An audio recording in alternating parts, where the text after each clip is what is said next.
Good afternoon, good morning, depending on if you're on the East or West Coast. Denny Grimes here, giving you some more mastery scripts and role play opportunities. I appreciate you being on. Welcome, Facebook Live group. And we'll start. So today is April 6, 2021, and guess what? The market's still rolling out there, and that's kind of a good thing, right? So let's see one more thing, if I can get this up. And if not, let's go. I want to share a thought with you guys today. And then we'll talk about it a little bit. And I don't know how long the market's going to keep up. As you know, we've talked about this before. And if you're new on the call or if you've forgotten this, I want to share an idea with you. I think it's worthwhile. As we know, taking bold, being a bold coach, mindset is everything.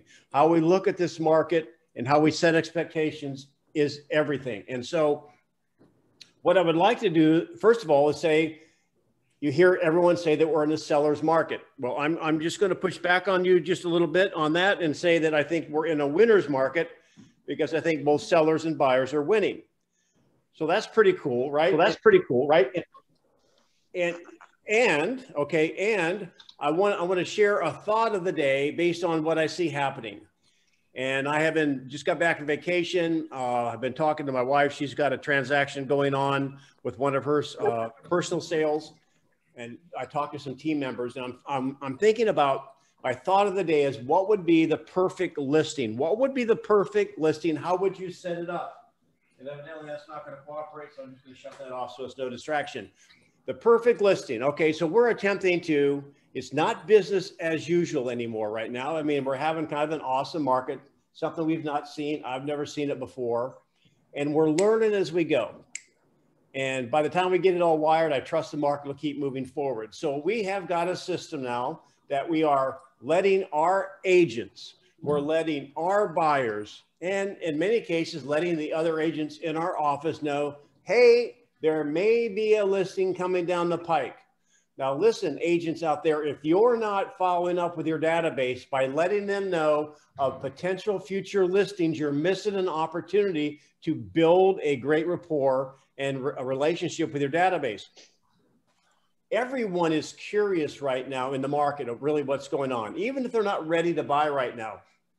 Another item of value you could be sending your clients would be maybe hey, here was the sale of the week. For example, listed at such and such. I use this example all the time with my team. One of my agents took a listing, had 32 showings in 2 days, 10 offers. At the end of 2 days, 5 of those 10 offers were over asking price, and some were eliminating the appraisal contingency. Now, just imagine that kind of, I mean, that even beats HGTV stuff, right? I mean, it's kind of like National Enquirer, inquiry minds want to know, and it's kind of like almost stuff you've never heard of, science fiction. However, wouldn't that be a great touch? Doesn't have to be long, just a little snippet about what's going on in the market. So anyway, a perfect listing would be something that you see coming down the pike. And I understand we've got the 24-hour rule. I think that's a national MLS rule. I don't know laws in all states. I just think it's pretty much the same. You can't have any pocket listings or secret Santas and those types of things. So, however, if you hear of one that may be coming, I don't think that breaks the rules. Plus, it gives you the opportunity to maybe begin to queue up, line up potential buyers, or at least have a conversation with your potential buyers. So that's number one. Number two, we have got our system down to, we've got our listing process down to a system where we've got an awesome launch director. That's her title. It's launch director at dennygrimes.com. She handles our photography, our virtual tours, MLS.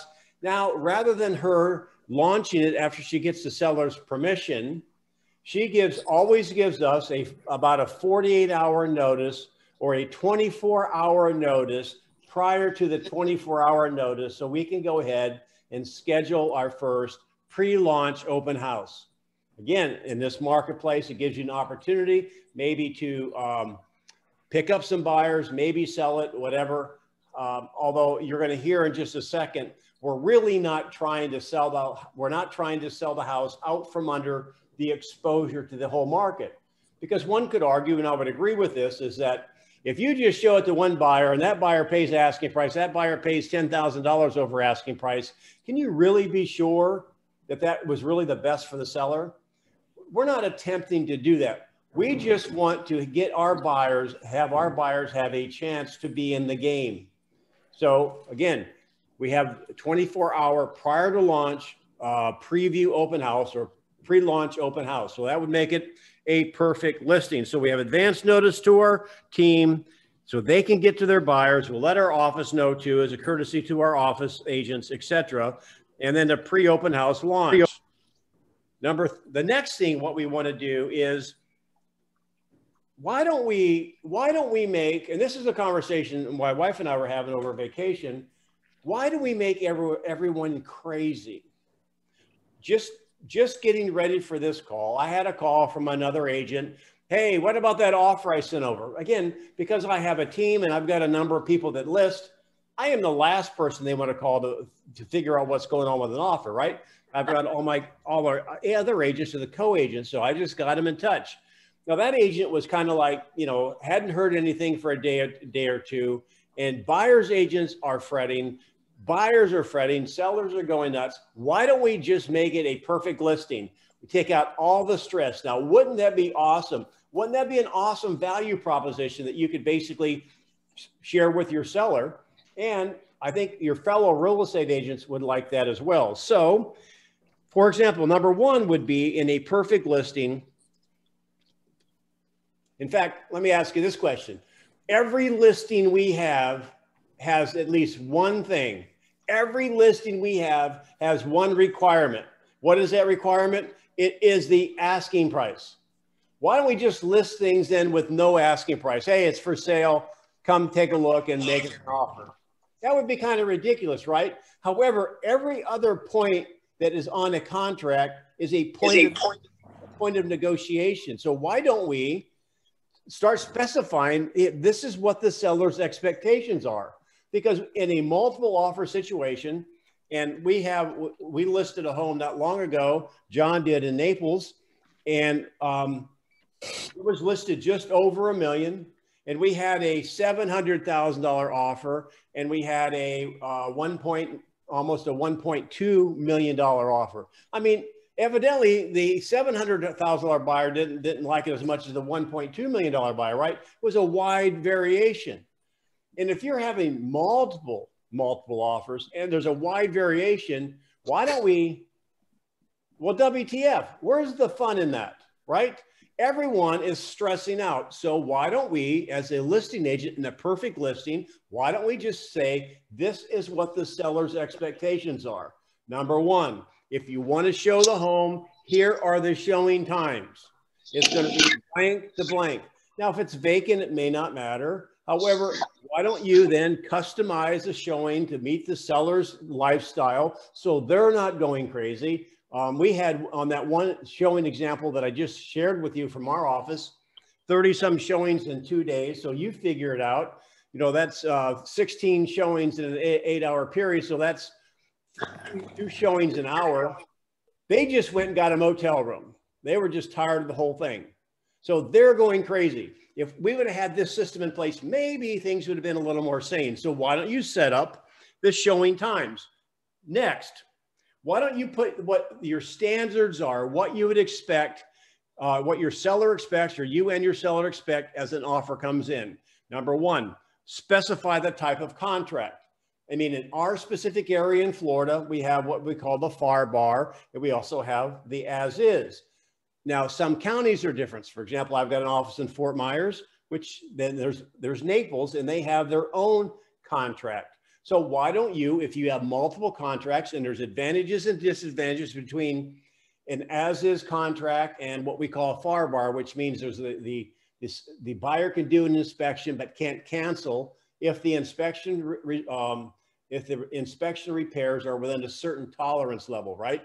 And there's advantages either way. However, we as a listing agent are familiar or may preferred one. The sellers may not know, but why don't you just specify what you want? Why don't you, and Gary Keller said this a long time ago, and I've kind of like taken his advice, why don't we simplify our life? He said he had a home in a couple of different spots. And I know this sounds boring. He told the story about he went and bought 3 alarm clocks, exactly the same. I don't even have an alarm clock now. You probably don't either because you use your phone. Why would you have to learn how to work 3 different alarm clocks? Back before, colorful socks, now we wore funky socks, which is, kind of in style. Those are pretty easy to match because they're so unique, right? However, when you used to have the gray ones, the black ones, the blue ones, and in some light, you can't tell the difference between black and blue. Gary says he just went ahead and bought all black socks. I thought, oh, that's a brilliant thing. That saves me a lot of time, right? So why don't we simplify our lives? Put in the standard of contract that you'd want. Number 2, why do we leave it up to a guesswork on the buyer's earnest deposit? Specify that.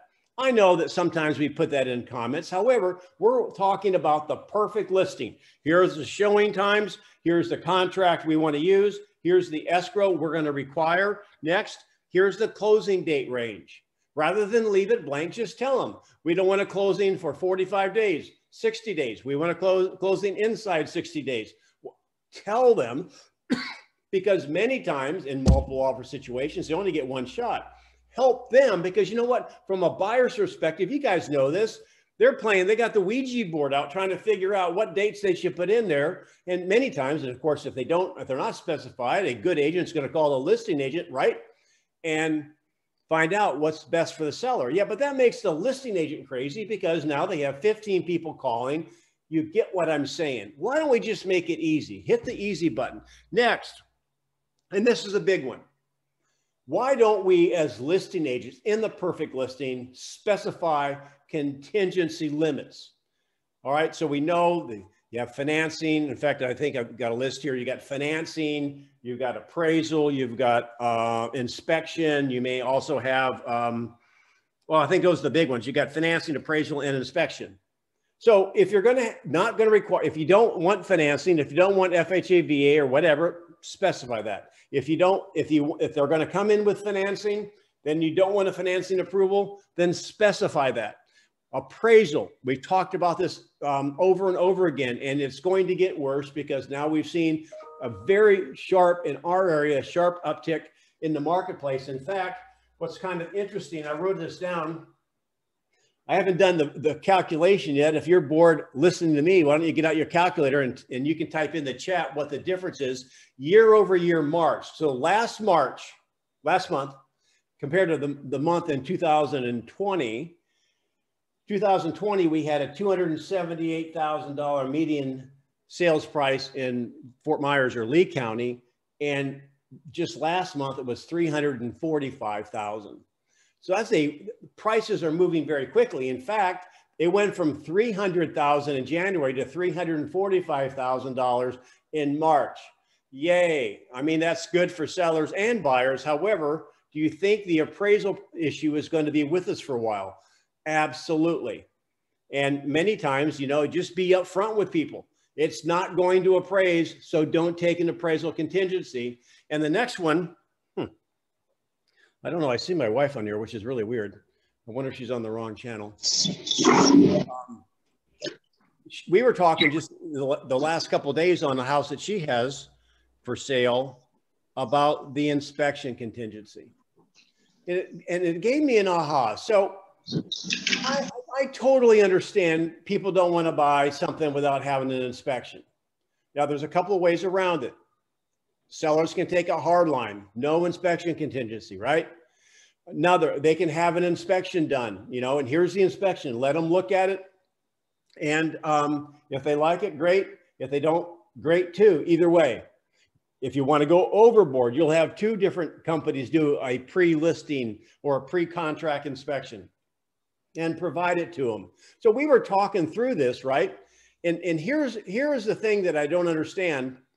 And it's an interesting story on how we as agents should be how we as listing agents should be communicating with the other agent.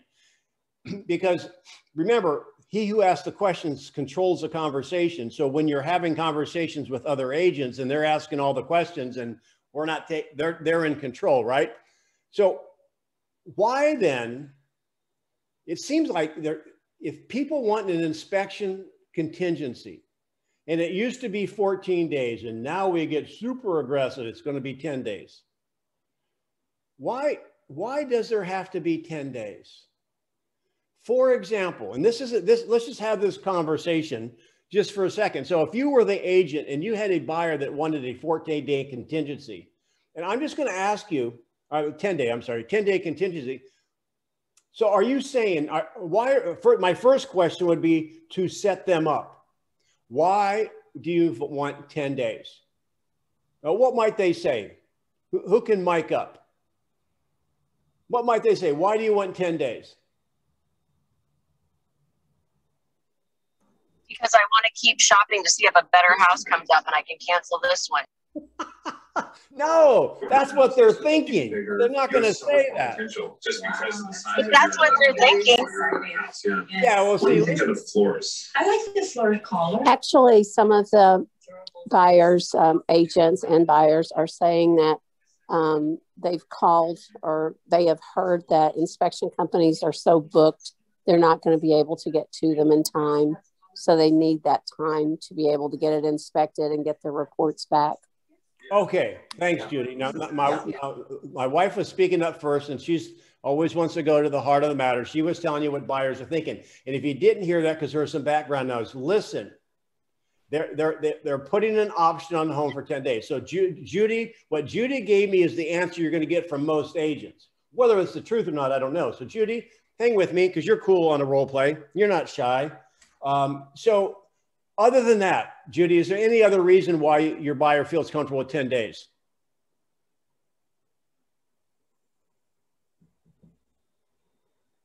Judy, you're muted. Am I coming through? Yeah, you're coming through.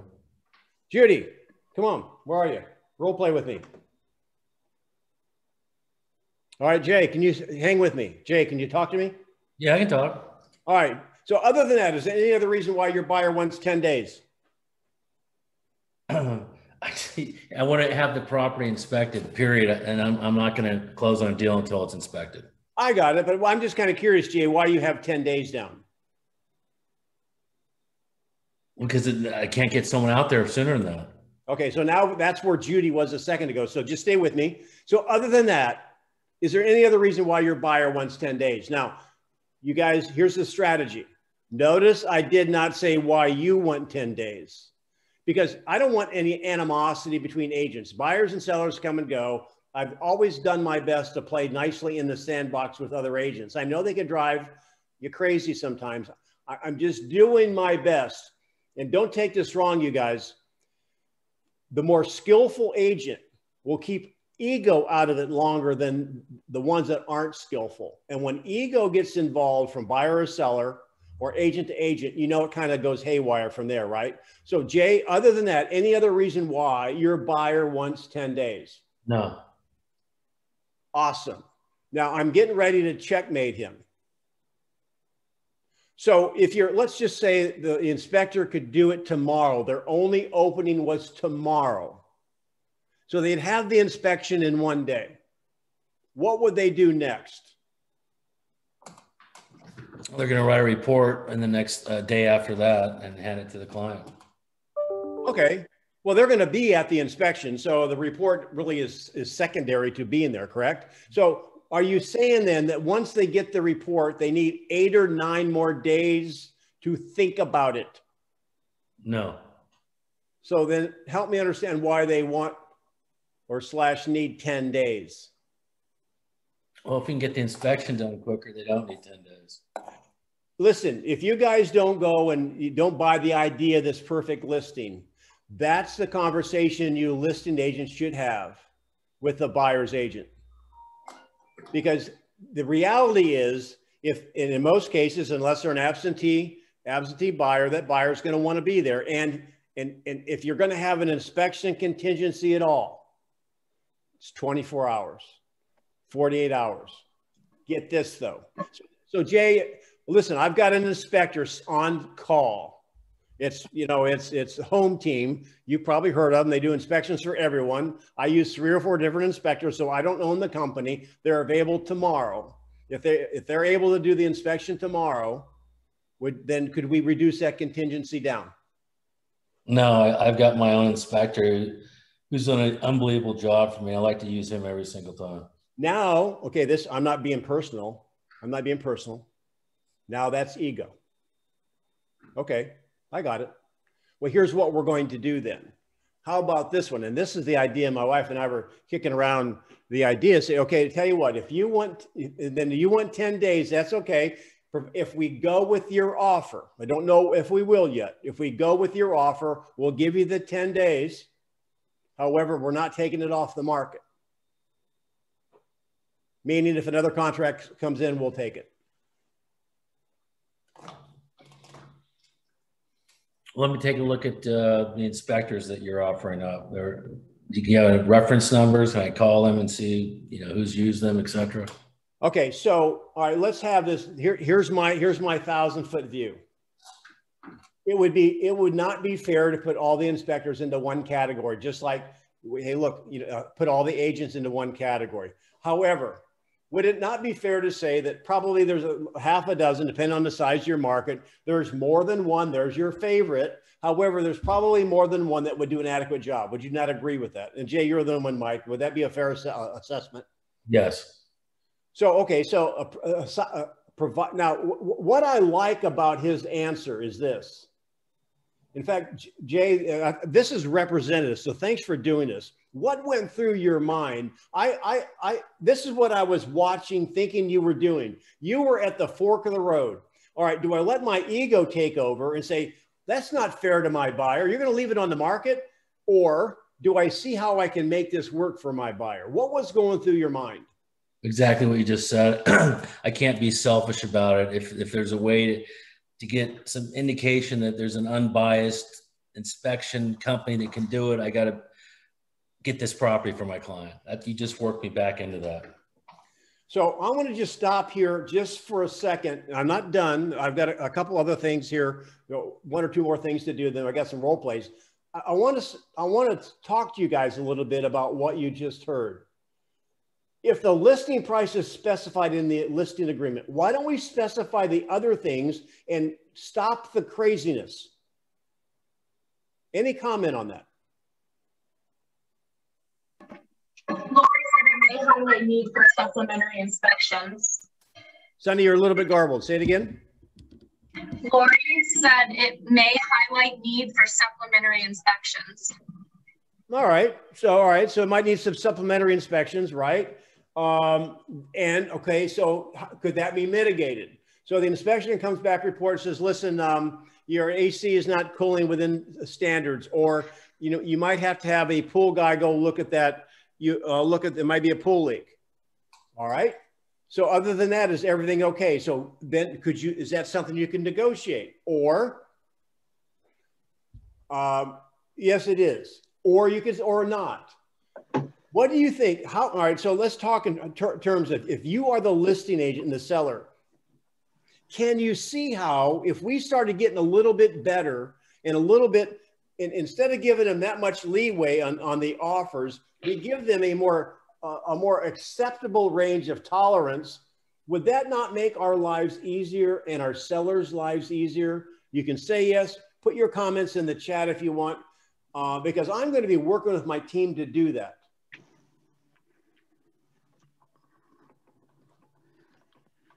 Can I give you a live example? It just happened just now. Yeah. 510,000, 10,000 over asking price. It was a condo for my folks.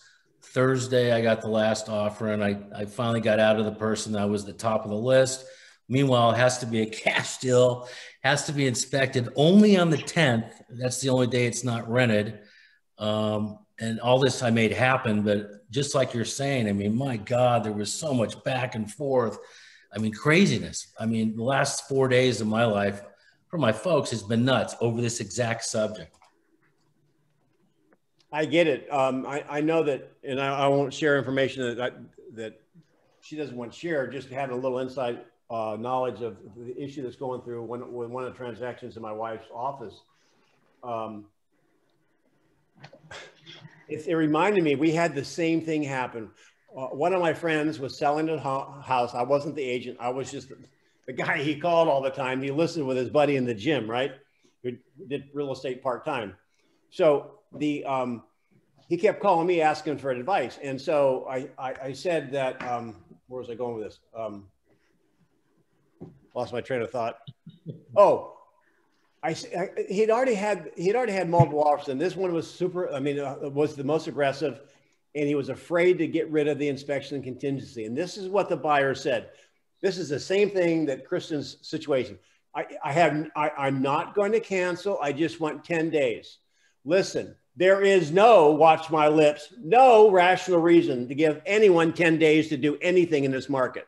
None.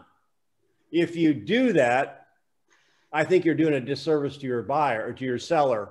Unless, of course, the market's going up fast enough that your next offer in 10 days will be more. That's a pretty strong statement. However, talk to me what's going through your brain. Are you agreeing with this or thinking it's like, oh, no big deal? Hey, Denny, I thought 10-day cash offers were primarily for like REO bank offers to be very strong. Well, we're talking about 10-day. I didn't even bring up cash. I'm really talking about right now is the inspection contingency, because it seems like agents are able to work around the financing contingency and the appraisal contingency easier than the inspection contingency. And I just want to say, Moses, it doesn't matter how you spell whatever's in front of the word contingency. That house is off the market for the length of time of the longest contingency. So if it's cash, no contingency, except I want a 10-day inspection contingency, it's off the market for 10 days. And remember, we'd said in this market, if you just call it a seller's market for a moment, sellers have all the power until they sign the paper, that the purchase agreement, then they have none. So why don't you just play it out when you have all the power? Is there anybody on this phone, on this call right now, that does not believe a seller can have their cake and eat it too in this marketplace? If it's priced competitively, I think almost everything is absorbed. John, did you have something to say? Yeah, Denny, I have something to say. Wouldn't it make sense to suggest to your sellers to have a pre-inspection so this eliminates their stress and also that contingency you're talking about? I totally agree. And yes, I said that earlier, just a little bit ago. You might have got on later, maybe missed that. Yeah, that's one of the strategies. The seller can get a pre-listing or pre-launch inspection from a reputable company. And you know what? I know the agents are going to say, well, I gave them $20 to not see something. What's the problem? And that's not going to happen, right? And I understand. Listen, I've been around enough to know that I've seen 2 inspection reports, and you can go get a physical from 2 different doctors. And I guess theoretically it's possible that one is going to say, man, you look pretty healthy. The other one might say, well, you don't look so good to me. I understand there could be different things. However, when you look at the scheme of things, when it comes to major heating, cooling, electrical, plumbing, roof leaks, things like that are pretty obvious, right? The bottom line is, I'm just saying, for the perfect listing, you don't have to do this 10-day stuff.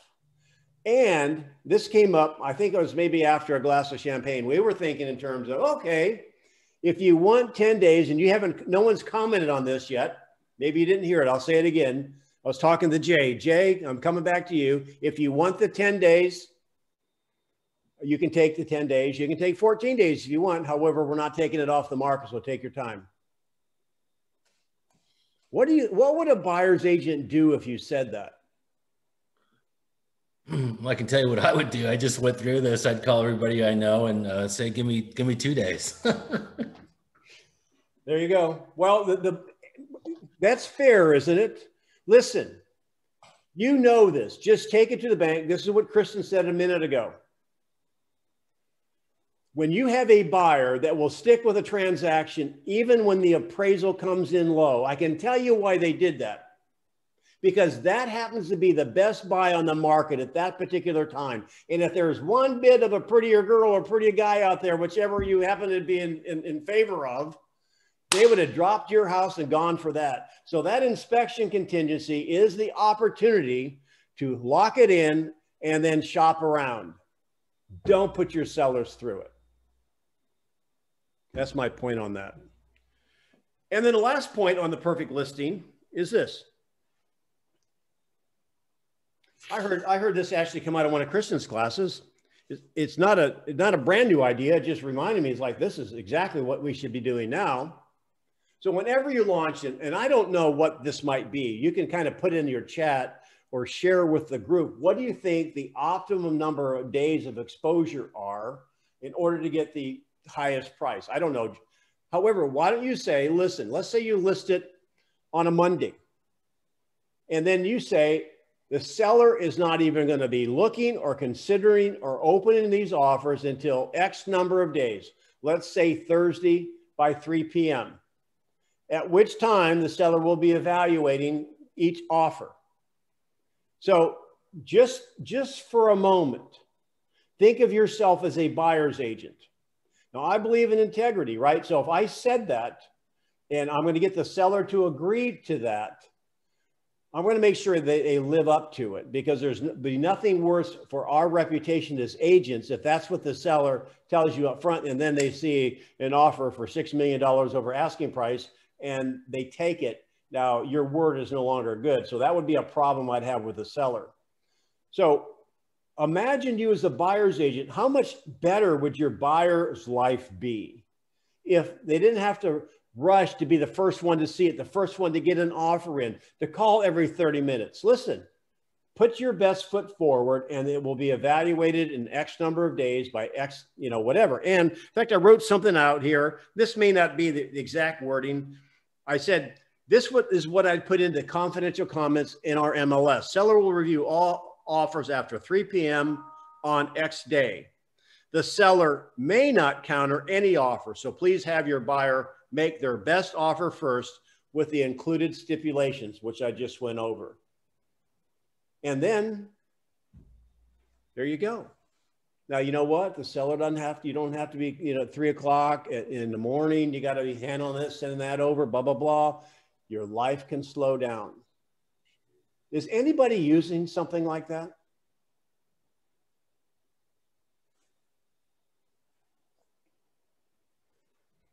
Anything in the chat, Sonny? No, I don't see it. I'm in the chat. There's nothing there. Any comments, you guys? Come on, we got some experienced people there. What's on your mind?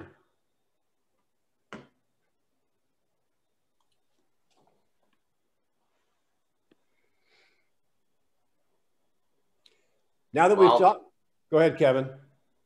You said it beautifully. I've never thought about that, and it's perfect because the seller is recapturing control. Now that we've had the conversation, would anyone consider that? Sebastian, you've got a lot of agents in your office that you have influence over, you coach or whatever.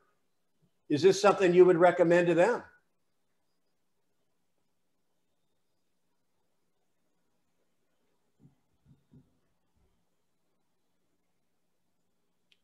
I guess you guys are allowed to come off mic. Of course, you're in the middle of something.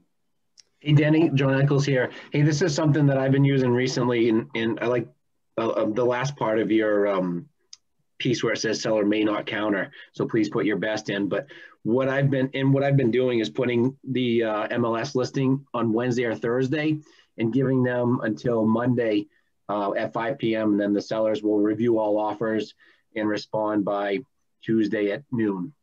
And it's working very good. So you're giving it at least one weekend. Let me come back to that. Somebody asked me to reread this, so I'm going to reread it just one more time so you can jot it down if there's some wording in here you like. So this could be in your confidential comments. And there's other wording out there. I'm sure you could actually improve on this. I just wrote it out today. Seller will review all offers after 3 p.m. on X day, whatever day it happens to be. And there's no magic to 3. I just didn't want it to be at 5, right? So please have your buyer make their best offer first with the included stipulations. And buyers, if you're working with a buyer, that's what you should be doing anyway. So going back to what you just said there, the interesting, he said he launches his homes on Thursday. And then I think, what'd you say, John, you actually look at the offers on Tuesday? So the seller is going to review all the offers by Monday at 5 and will respond Tuesday by noon. All right, I love it. So there he's got when the seller's going to respond. Now, doesn't that, I mean, you guys, if you're listing, and you got all these listings, are you not tired? I mean, this is what was going on with the call just prior to our call here now. An agent hadn't heard back yet. Well, I wonder if on that agent's offer, they put an acceptance date of like 16 weeks or something, right? That agent's going nuts because they hadn't heard back from the listing agent in a day or so. I don't know what's going on. However, let's simplify our lives. One more question I'm going to ask you, John, while you're up on the screen is this. If you launch on Thursday, is that the only day you launch? Typically, it's Wednesday or Thursday when I like to launch, yes. Because it gives them a few days during the week and then the weekend, and it's very busy. So what if your workflow works out to be that my house, you're listed my house, isn't ready to launch until Friday? Okay, does that mean I'm going to have to wait? You're going to make me wait a week till the following Wednesday to launch? Well, I'd say, Denny, that's totally up to you. But one of the strategies that we've been using to help our sellers maximize the equity in their homes is by listing it midweek, because by then the buyers are really anxious and biting at the bit before the weekend. And I'm not seeing a lot of properties on the market. So when they see yours go on the market on a Wednesday or Thursday, they're really anxious. It gives them that time during the week or weekend to get in there and make their decisions. Well, I like how you handle that, because I have discovered that sellers maybe drag an anchor. You know, they got to get the paperwork in. They got to move some things, the boxes out of the bedroom so you can get photography in there. And so the wheels are turning pretty slow on the seller side, right? Yet when you back your car out of the driveway, when you finally have the listing agreement signed, before your taillights hit the pavement, they're going to expect that in MLS. I don't know why that is. It's kind of like, boom, now that you've signed the paper, is it up and running yet? So it's awesome that you have that conversation with them. I like the strategy. That's awesome. Does anyone have any, based on your experience, any particular feel on the optimum amount of days of exposure in this market? Anybody have a guess? Or I haven't read any science on it, just based on what you thought. Now, John was sharing, okay, so it's launched on Wednesday or Thursday. It's got Friday, Saturday, Sunday, Monday, 4 days. Review offers, or really 4.5 days. Review offers on Tuesday. So 4.5, 5 days. Is that enough time where you are? Is that too much? What do y'all think? I think it's too much. I think the good places are under contract in 2 to 3 days max. You know, I don't know what the science is, but here's my thought on that. One may argue by, if a buyer submits an offer on your listing, then they have to sit on their hands for 3 days or 4 days before you consider it, and they cancel in the meantime. What would you say to the seller if they raise that question?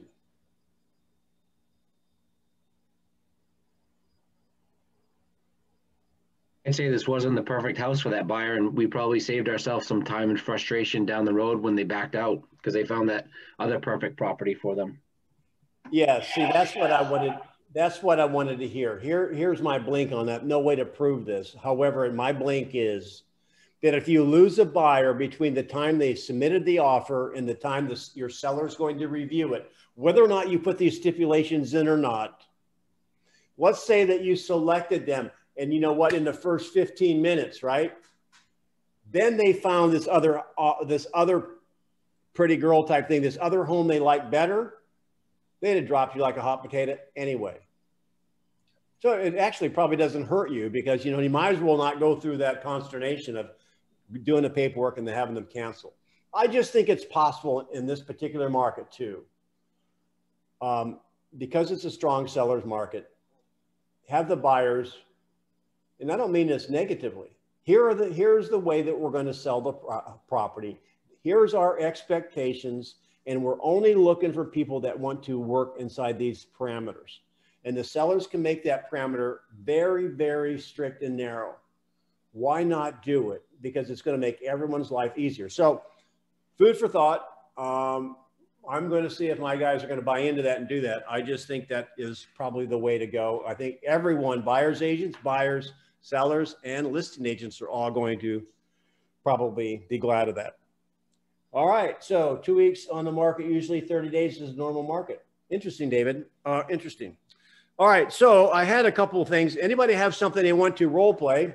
We were doing our role play today, and we have one of our newer agents had a listing appointment. So we actually got to do a listing presentation, a little bit on the role play. Does anybody have a request? This is where I'm controlling the jukebox. So I'll drop the quarter in and play the song F4, whatever it happens to be. Who remembers those jukeboxes, right? Not the Wurlitzer. That was really before my time. So anybody have any special requests on a role play?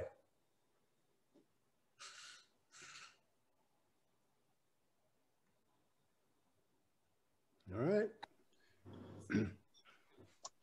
Who would like to? I got one, if you don't mind. Yep. So the biggest thing I'm seeing and trying to overcome right now is a lot of people are interested in selling, but they're afraid because the market's so crazy that they don't have any place to go. Yep, that's one of the 7 shadow sellers that we talk about. I've got a couple of classes I'm doing this week on that. I call it the homeless seller. And that probably is one of the top objections we're hearing from agents talking to potential sellers. So John, can you be that potential seller just for a moment? I would be honored. Okay, maybe. Then, all right, then I'll be the agent. And again, you guys, you know that I'm using question-based, listing enhanced conversational scripts, and I follow a very simple model. If you haven't memorized this, put this on your license plate in the back of your car. Just make it fit. Acknowledge, isolate, answer, close. So John, I just heard you that basically you said you would consider getting your home on the market, and yet you're afraid of there won't be a home out there, right? Correct. Yes. Okay, so I understand now the isolation before. There's a lot of things in what he said there. It's kind of like somebody says, "I'm hungry." You have no earthly idea what that means. So other than that, is there any other reason why you wouldn't take advantage of this white hot market right now? Well, Denny, I'm a creature of habit and I like to have control. So I feel like if we get our house under contract, I won't have any control of finding that future home. Okay, I got that. So is that any different than what you just said a second ago? Because now you're mentioning about the control aspect of it. So you want to feel like you're in control, right? You don't want to be out of control. Right. Other than that, anything else that's keeping you from moving forward? Nope. So if we could find a way, now you guys, I'm not thinking about what I'm going to say. I'm acting like I'm thinking about what I'm going to say. Because I'm going to, this is a what if. Well, if there were a way to make that happen, I mean, would it be worth a conversation? Sure. That is the question, you guys, that when you have a question or have a conversation on the telephone or via text or something, that's the question you want to ask. Well, if there were a way, I mean, if there were a way, like you had pixie dust or a magic wand, would it be worth a conversation? That's called the appointment. Now, if you're sitting at the table with them on your face-to-face, I wouldn't ask that question because you're what? Already having the conversation. So, all right. So awesome. So let's just say I was doing a care and concern call and you popped up on the radar screen. Oh, I would love to sell. And you gave me that objection. Number one, close for the appointment. I find this over and over again I do my role plays with a couple different groups that I do. The inexperience, the lower the level of experience, the more they talk through the appointment. When you have the shot, take the shot. Winners want the ball. It's in the replacements. Look it up. So close for the appointment. So, hey, why don't we have that conversation? I'm available today or John, or this afternoon at 4, or I could see you tomorrow at 4. What's better? All right, boom, I got the appointment, right?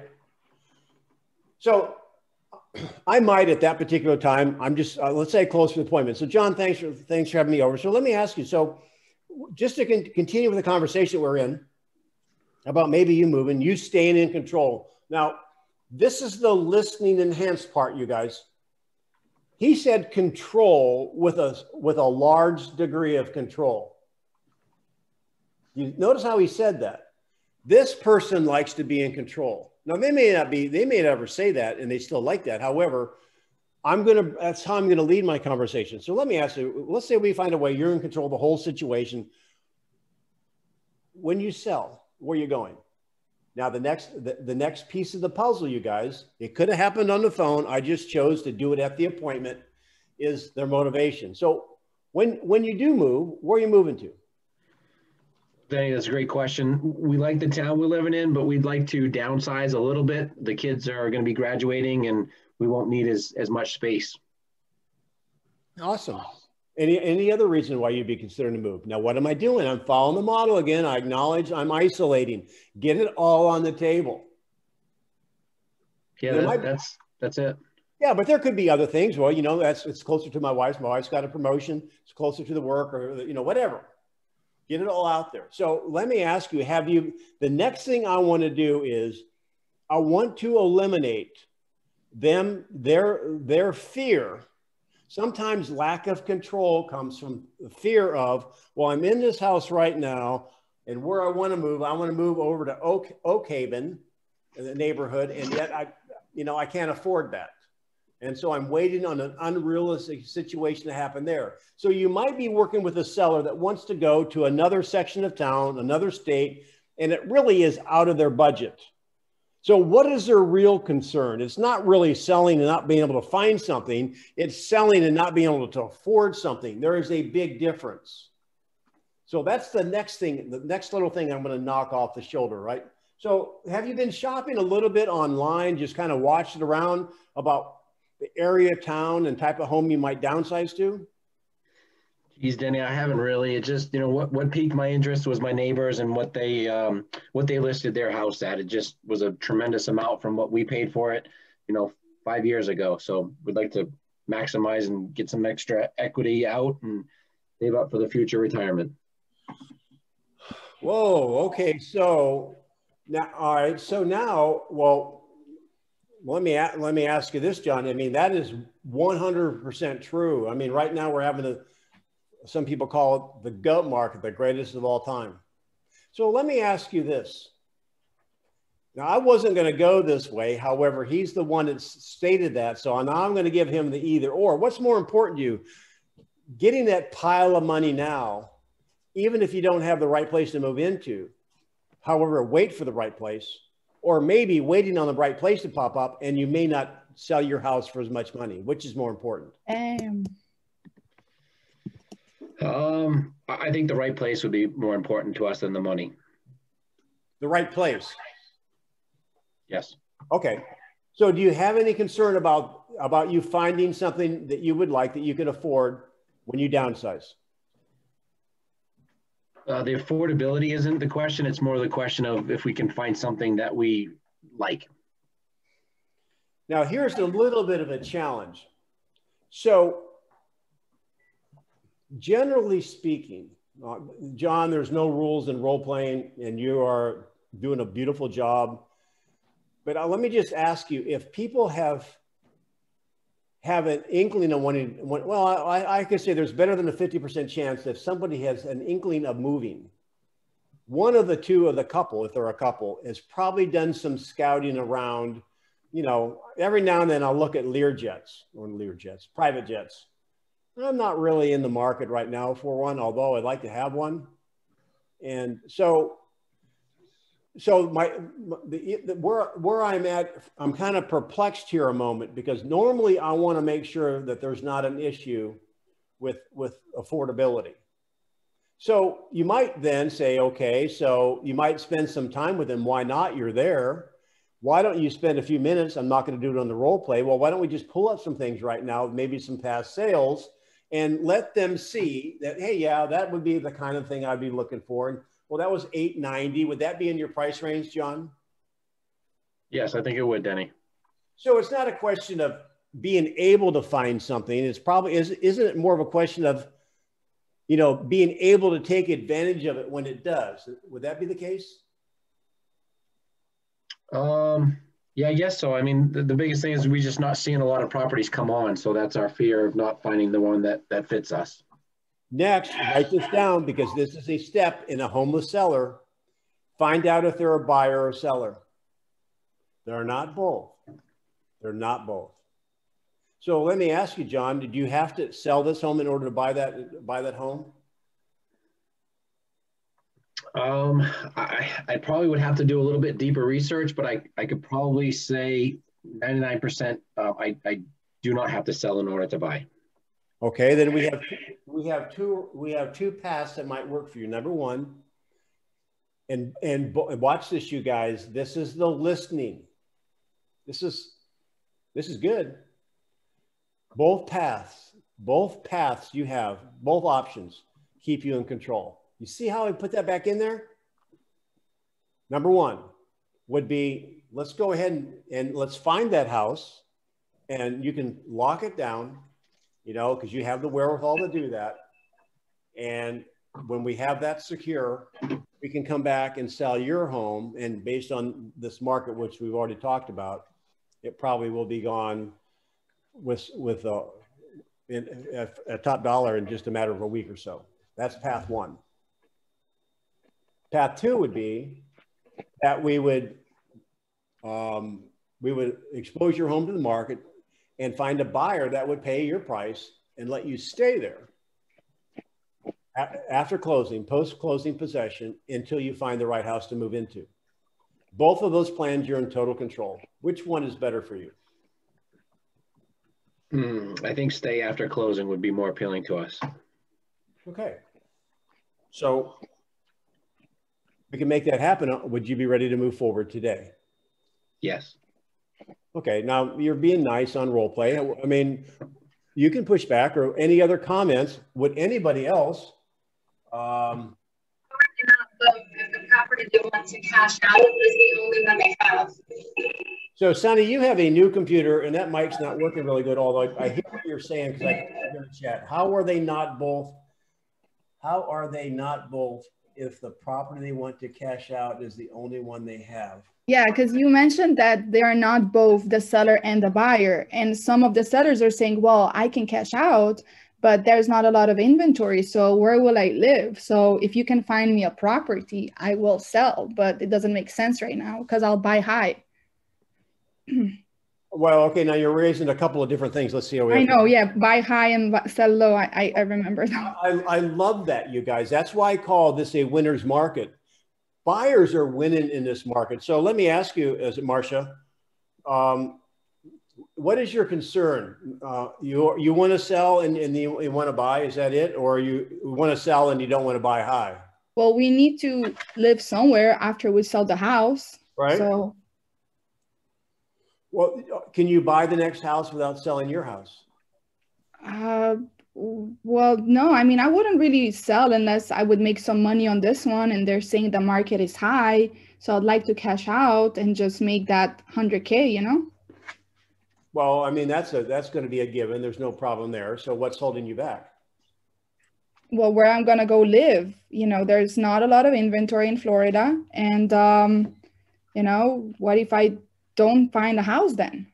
Where I'm going to live? I don't think I can find one. You know, there's not many.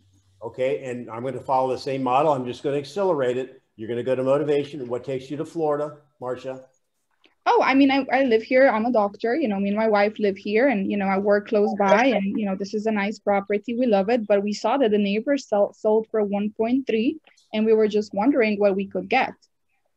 Okay. So we might decide to sell if we get a good price. So is that the number one thing that would motivate you to sell your home, is getting the right price? Yes, all green in my eyes. So then it's not really the buying side is secondary to the selling and getting the green in your eyes, right? I mean, we do need to live somewhere, but yeah, the main thing was just to make money while we can and take advantage of the market. Well, then you have a choice to make.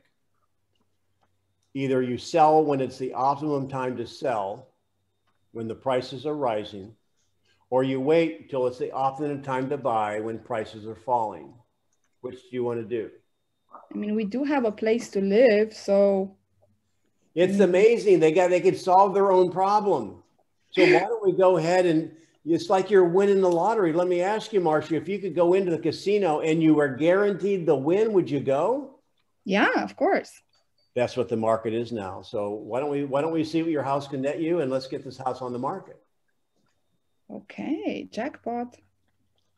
So, I mean, many times when you start talking to them a little bit, they're going to raise all these other issues up. However, what's more important to you, like when I was talking to John, what's more important to you is like, okay, selling your house for more money, the most money, or finding the house you really want to downsize to, and however the market shifted, and sell your house for less. There's always the other side of the coin, you guys. There's always, I use the example many times, and my wife looks at me like I have three heads.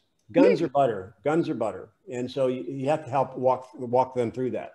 Hey, Denny. Yeah. Hey. You know, the other thing that you might bring up, Masha, is affordability. Do you think homes are more affordable today or less affordable today? Mm-hmm. So even though prices have gone up, the affordability has become even better. That is an excellent. With the lower interest rates than you were probably paying 5 or 6 years ago, or what you might be paying 5 or 6 years from now, this is the perfect time to sell and to buy. Awesome point, Mark. Glad to see you. Boy, this is old home week. I got Judy, I got Mark, I got David. Wow, that's awesome. So here's the thing I want you to remember, you guys. If buyers don't want to buy in this market, listen, have you met anyone so far in this crazy market that's bought, that's sorry they did? Because their home is worth more money. The people that don't like the market are the ones that keep looking and aren't buying. As soon as they lock in, they're in the elevator, the equity elevator, taking them up. And what's their alternative, you guys? Their alternative is to buy when the market's falling. They don't. Buyers don't buy when the market's falling. Think about that. Mark, you've been around. You were around in 06, right? You were in real estate then, weren't you? Yeah, I've been 26 years, yeah. And you look like you're in high school. All right, so when we saw the market crash, I mean, when every day, listen, you guys, the upward pressure of the market is a magnet for buyers coming in. As soon as that market shifts, you're going to hear crickets for a while, because now the buyers are literally going to get in their lazy boy and get a big screen TV and watch prices fall. And they know if they wait another day, they've saved another dollar. That's an amazing objection, actually. Would you rather buy where buyers do this or that? That is amazing. So you guys are awesome. Any ahas? Do you have any other comments? Thanks to you guys for being on. I really appreciate that. Give me a couple ahas, or what did you get out of this, the perfect listing? What do you think? Danny, I'm sorry, go ahead. Just to ask the right questions and make sure you listen and repeat and approve. Awesome. Thanks, Marcia. Yes. You just cut out so much back and forth between your own client, as in my case, the buyer. And when someone really wants something, when they see those parameters, they can obtain that quicker.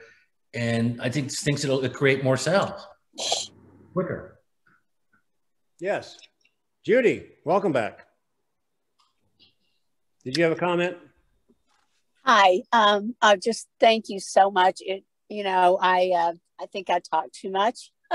I know I talk too much. So this always reminds me to ask questions and to listen. So I really appreciate that. Thank you, Judy. Good to see you. You too. All right, you guys have an awesome week.